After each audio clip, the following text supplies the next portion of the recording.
receiving the gospel and receiving the hymnography and all of this in our hearts.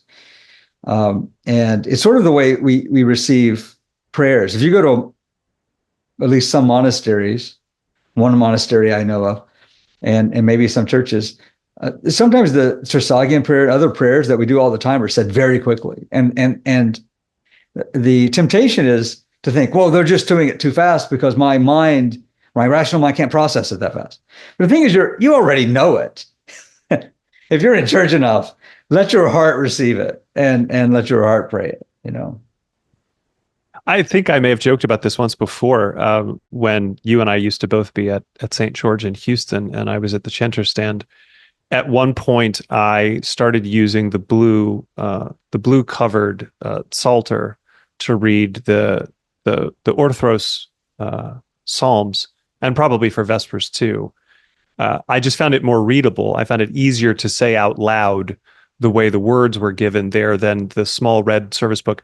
Had some really tortured word tenses and things and sentence structures in it that made them difficult to read well. And I wanted to read them well for people who were there trying to pray. And after a couple of weeks of using the blue book, one of the people who were very faithful at being at Matins every Sunday cracked me during coffee hour and was like, "You have to go back to the other book. You're killing me." Because I have them memorized and I say them with you, and now they don't match.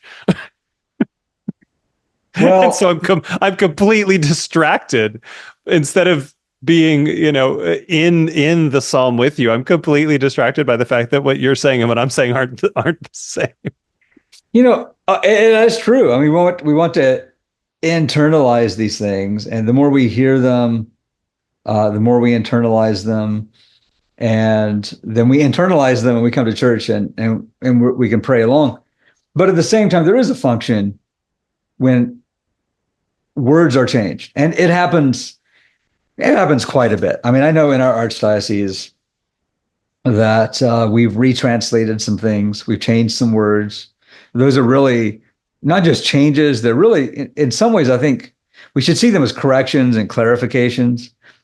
Translation is very difficult. You want to be faithful to the word you're translating from, but you have in context to communicate what needs to be communicated.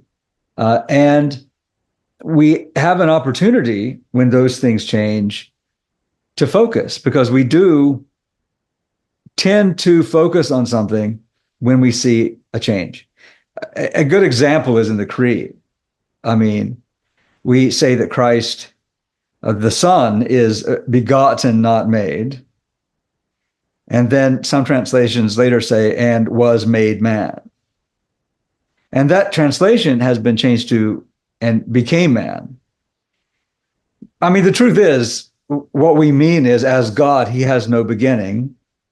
And yet, the one who is uncreated and creates matter took on matter. Right? He made a human body for himself without any change to himself as God. So both translations are correct, but one erases an apparent contradiction. Right? That's not really a contradiction, if you understand. Which could cause confusion. But it can cause confusion, and is we're always trying to communicate meaning in the best sort of way. And I know